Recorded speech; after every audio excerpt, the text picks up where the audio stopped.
پہلے حصے میں آیا کہ سب سے پہلے اسلام لائے علی رضی اللہ عنہ.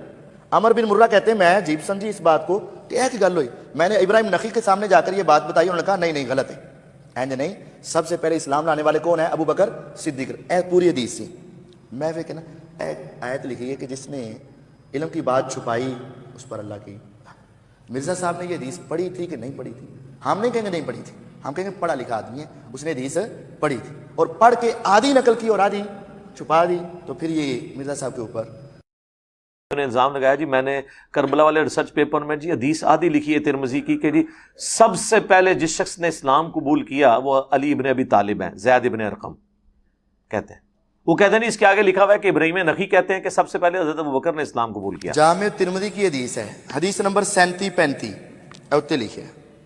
حضرت ابو حمزہ انصاری تابعی رحمہ اللہ بیان کرتے ہیں میں نے سیدنا زید بن ارقم رضی اللہ عنہ کو سنا, وہ فرمایا کرتے تھے پہلا شخص جو اسلام لایا وہ سیدنا علی بن ابی طالب رضی اللہ عنہ تھے. ایتھے گل ختم ہو گئی. پہلا شخص جو اسلام لایا وہ کون تھے؟ علی بن ابی طالب رضی اللہ عنہ تھے. اسلام 360 جامع ترمذی 37-35. اسی کہی دا کڈو, آپ میں سے کسی نے نکالی ہے؟ کسی کے پاس آیا نکالی ہے؟ ذرا پڑھ کے سناؤ, کھڑے ہو کے پڑھ دو, کوئی بات نہیں, چلو اتنی سمجھ آ جائے گی بس. اے حدیث ایتھوں تک سی. پہلے حصے میں آیا کہ سب سے پہلے اسلام لائے علی رضی اللہ عنہ. عمر بن مرہ کہتے ہیں میں عجیب سمجھی اس بات کو کہ ایک گل ہوئی, میں نے ابراہیم نخعی کے سامنے جا کر یہ بات بتائی, انہوں نے کہا نہیں غلط ہے, اینج نہیں, سب سے پہلے اسلام لانے والے کون ہیں؟ ابو بکر صدیق. پوری حدیث سی میں کہنا ایک آیت لکھی ہے کہ جس نے علم کی بات چھپائی اس پر اللہ کی. مرزا صاحب نے یہ حدیث پڑھی تھی کہ نہیں پڑھی تھی؟ ہم نہیں کہیں گے نہیں پڑھی تھی, ہم کہیں گے پڑھا لکھا آدمی ہے, اس نے حدیث پڑھی تھی اور پڑھ کے آدھی نقل کی اور آدھی چھپا دی, تو پھر یہ مرزا صاحب کے اوپر. تو میرے بھائی اس ریسرچ پیپر سے پہلے میں نے اس پہ پوری ویڈیو ریکارڈ کرائی ہے, سب سے پہلا مسلم کون, اور اس میں میں نے پوری حدیث بیان کر کے اس کی انجینئرنگ کی ہے کہ حدیث یہی ہے کہ زید ابن ارقم کہہ رہے ہیں, کیونکہ زید ابن ارقم کون ہے؟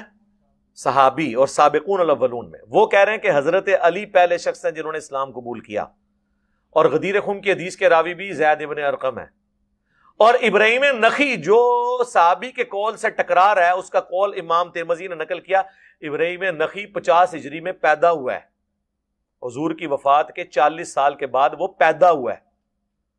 جو بندہ حضور کا ساتھی ہے, شروع کا خلفاء راشدین کا ساتھی ہے, حضرت علی کا ساتھی ہے, غدیر خم کی حدیث کا راوی ہے, اس کی بات مانو. یا ابراہیم نخعی جڑا جمع ہی بعد ہی 40 سال بعد, اور وہ دی گل بھی میں مان لینا اگر وہ صحابی سے اختلاف نہ کر رہا ہوتا. ابراہیم نخعی جب پیدا ہوئے ہیں اس وقت سنی شیعہ کنفلکٹ آ چکا تھا, تو ابراہیم نخعی کو کچھ سنی سنائی بات پہنچ گئی, تو انہوں نے آگے بیان کر دی. انہوں نے کسی صحابی کا ذکر نہیں کیا.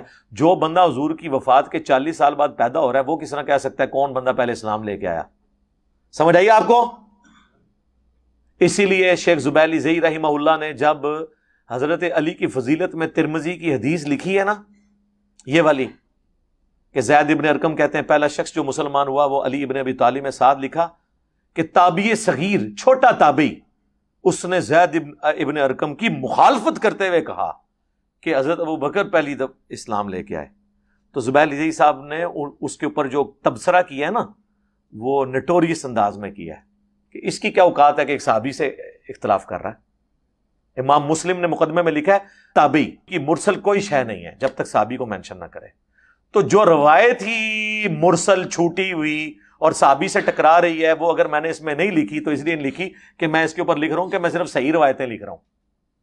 اگر میں یہ جعلی کام سال لکھتا نا تو مجھے تین لائنیں اور لکھنی پڑنی بتانے کے لیے, تو وہ میں نے اپنا ٹائم تو نہیں ضائع کرنا. البتہ جب میں نے ویڈیو ریکارڈ کی اس میں نے پوری بات کی. ٹھیک ہے, بات سمجھ آئی؟ ایک اس کربلا والے ریسرچ پیپر پہ ایک اعتراض کس نے کیا جی آپ نے وہ ایک حدیث لکھی ہے بخاری کی کہ حضرت عمر کی میت پہ حضرت علی نے جو ہے نا حضرت عمر کے لیے جو تعریفی کلمات کہے تھے وہ تو آپ نے نقل کیے ہیں, لیکن اس میں سے ایک جملہ آپ نے چھوڑ دیا ہے. یہ نا اس کے آگے اگر یہ پمفلٹ آپ کے پاس ہو, اس کی 3 نمبر حدیث کے تحت نا آگے نوٹ لکھا ہے صحیح بخاری کی 3700 اور 7207 ہے. اس میں بھی شیخ شروع سے حدیث بندہ چھوڑ دے نا تو بہانہ بن سکتا ہے. میرا موضوع کے ساتھ اگلا تعلق تھا. آخر سے چھوڑ دے بہانہ بن سکتا ہے, شروع کے ساتھ تعلق تھا. درمیان سے ایک جملہ چھوڑنا یہ خرابی کی نشانی. حضرت عمر رضی اللہ عنہ شہید ہو گئے, کفن دے کے ان کو چارپائی پہ لٹا دیا گیا. حضرت عبداللہ بن عباس رضی اللہ عنہ فرماتے ہیں میں وہاں کھڑا تھا, ایک بندے نے آ کر میرے کندھے پہ ہاتھ رکھا, میں نے پیچھے مڑ کر دیکھا, وہ علی رضی اللہ عنہ. اب اصل حدیث میں یہ ہے کہ انہوں نے کہا انی کنت لارجو ان القى اللہ بمثل عملی منک ما خلفت احدا, کہ تسی ایسا کوئی بندہ پیچھے چھڈیا ہی نہیں کہ جہدے وال ویکھ کے منوں امید ہوئے, یہ تمنا ہو کہ کاش کہ اس جیسے عمل لے کر میں اللہ کو ملوں. صرف آپ ہی ایسی ہستی تھی کہ ساری زندگی میری یہ تمنا ہو, میری تمنا تھی کاش ایسا کبھی ہو جائے کہ میں رب کے سامنے جاؤں, کھڑے علی ہوں, نامہ اعمال عمر کا کھل جائے. میری یہ تمنا تھی. آپ کے بعد کوئی ایسا, یہ جملے بولے اور پھر کہا اللہ پر رحم کرے, میں تو ہمیشہ ہی یہ سمجھتا تھا کہ آپ اکٹھے ہوں گے کیونکہ نبی علیہ السلام کا اکثر آپ کا نام لیتے تھے. اس میں یہ پوری حدیث بیان کی ہے. یہ جو جملے تھے نا کہ میں آپ جیسے عمل پسند کرتا تھا, اے درمیان چ جملہ کھا گیا, درمیان چ جملہ چک لیا. کیوں؟ یہ ایک جملہ حضرت عمر رضی اللہ عنہ کے اوپر لگنے والے تمام اعتراضات کا جواب تھا. مرزا صاحب درمیان چ وہ جملہ ہی غائب کر گئے. میں ہوں انہوں نے پڑھانا کہ اے پڑھی یار, ایتھے لکھیا ہے, اپنے موبائل چو کڈاں ذرا, ایتھے لکھیا ہے, اے کیوں وچوں غائب ہویا ہے. یہ ہے مرزا صاحب کی رافضیت نوازی. وہ اس لیے میں نے چھوڑ دیا تھا کہ بخاری کے جس طرق کو میں ذکر کر رہا تھا وہ اس میں وہ الفاظ موجود نہیں تھے, لیکن اس سے پہلے میری ویڈیوز میں وہ جملے موجود ہیں. 2012 کی ویڈیوز میں بھی میں نے کو نکالے تو نہیں ہے. وہ طرق اتنا پیارا تھا کہ میں اس کو مس نہیں کرنا چاہتا تھا. اس میں الفاظ ہیں کہ ایک شخص آ کے, عبداللہ ابن عباس کہتے ہیں کہ میری شولڈر پہ آ کے کون ہی رکھتا ہے اور کہتا ہے اے عمر, میں نے اکثر رسول اللہ سے سنا تھا میں ابو بکر اور عمر داخل ہوئے, میں ابو بکر اور عمر نکلے, مجھے امید تھی تو اپنے 2 ساتھیوں سے جا ملے گا, اور بڑے تعریفی کلمات. اور کہتے ہیں میں نے مڑ کے دیکھا تو علی بن ابی طالب تھے. اب اس میں جو سوز و گداز ہے وہ اس میں نہیں ہے. دوسرے طریق میں آتا ہے کہ علی بن ابی طالب آئے اور انہوں نے کونی رکھی میرے کندھے پہ, اور حضرت علی. اس میں وہ سسپینس اور چسکا ہی نہیں ہے جو اس میں ہے, کیونکہ یہاں انہوں نے مختصر بات کی ہے, وہ اینڈ پہ انہوں نے مڑ کے دیکھا تھا, تو یہ سسپینس باقی رہتا ہے. میں نے وہ والا طریق ڈالا ہے. اور اس سے آگے اس ظالم سے پوچھو, اس سے آگے حدیث میں نے بخاری کی نقل کی ہے کہ حضرت علی سے ان کا بیٹا پوچھتا ہے کہ بتائیں رسول اللہ کے بعد اس امت میں سب سے افضل کون ہے, تو کہتے ہیں ابو بکر. وہ پوچھتا ہے اس کے بعد کون, تو کہتے ہیں عمر. اور کہتے ہیں میں نے سوچا اس کے بعد میرے ابا جی حضرت عثمان کا نام لیں گے, تو میں نے کہا ابا جی اس کے بعد تو پھر آپ ہی ہوں گے, محمد بن حنفیہ کہتے ہیں. تو حضرت علی نے کہا کہ میں تو عام مسلمانوں میں سے ایک مسلمان ہوں. عاجزی. وَمَنْ أَحْسَنُ قَوْلًا مِّمَّنْ دَعَا إِلَى اللَّهِ وَعَمِلَ صَالِحًا وَقَالَ إِنَّنِي مِنَ الْمُسْلِمِينَ. اس سے بہتر کس کی بات ہے جو لوگوں کو اللہ کی طرف بلائے اور نیک اعمال کرے خود بھی, اور کہ میں بھی عام مسلمان ہوں. تو یہ حدیث تو میں نے کربلا ریسرچ پیپر میں ڈالی ہوئی ہے. یہ زیادہ تگڑی بات ہے یا بہت زیادہ تگڑی بات ہے کہ میں وہ جملہ کہ میں عمر کے اعمال پہ رشک کروں گا, ٹھیک ہے, تو وہ اس طریق میں نہیں تھی. وہ تو کئی ایک طریق اس میں جو ہے وہ شامل نہیں ہے. اوورال ہم نے مقدمہ رکھا ہے, اور جب میں نے لاتا سے لیکچرز میں اس سے بھی 5 سال پہلے بیان کیا اور ابھی تک کئی جگہ میں نے بیان کیا ہے, تو میری نیت کے اوپر نیت تو آپ کی شک میں ہے. اہل حدیثوں نے 3 کتابیں لکھی, تینوں میں غدیر خم کی حدیث میں تعریف کر کے قرآن اور سنت کر دیا, اہل بیت کا نام نکال دیا. بے ایمانی یہ ہوتی ہے.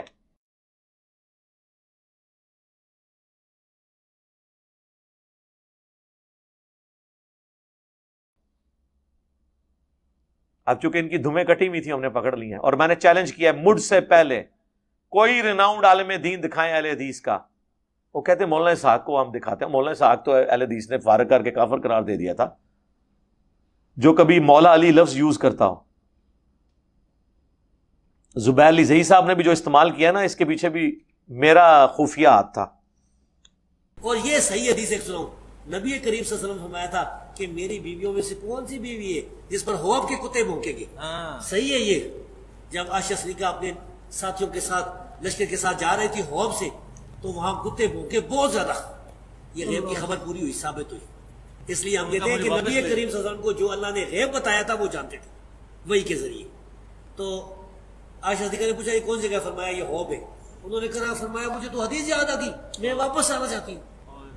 تو انہوں نے کہا کہ نہیں، اللہ مسلمانوں کو صلح کرا دی. یعنی مسئلہ صلح کا تھا، جنگ کا نہیں تھا. پھر جنگ ہوئی اور وہ پیشن گوئی پوری ہوئی. سر ادھر یہ بتا دیں ناسبی کون ہوتے ہیں؟ ہمارے اہل ناسبی حدیث میں کافی ناسبی میں یہ بتاؤں کہ ایک شیعہ ہے نا، شیعہ جو صحابہ کو برا کہتے ہیں، یہ بھی گمراہ لوگ. ایک ہے ناسبی جو سیدنا علی رضی اللہ تعالیٰ عنہ سے بغض رکھتے ہیں، سیدنا حسین رضی اللہ عنہ سے بغض برا کہتے ہیں. ان میں سے فیض عالم صدیقی تھا ایک جیل میں، اور اسی طرح قتل ہو گیا.